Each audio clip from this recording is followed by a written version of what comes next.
Your inner child is pissed off at you right now.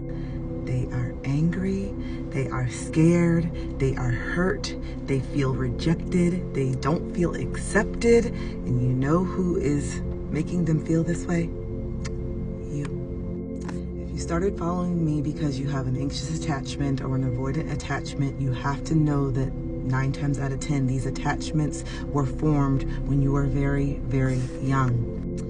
Because you've never done the healing work and because you've never addressed these wounds, they are following you into adulthood.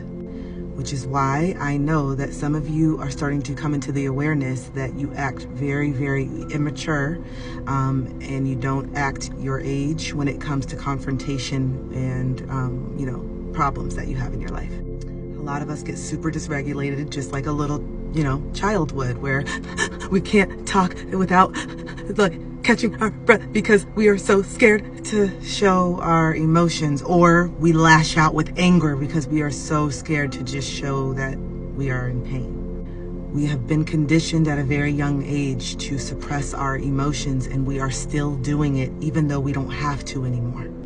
And the reason why we're still doing it is because we are subconsciously attracting people who don't make us feel safe, who make us feel that who we are is not enough.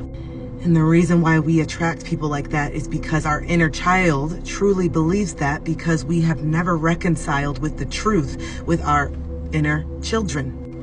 And as children, we internalize everything that happens to us and we think that it's our fault.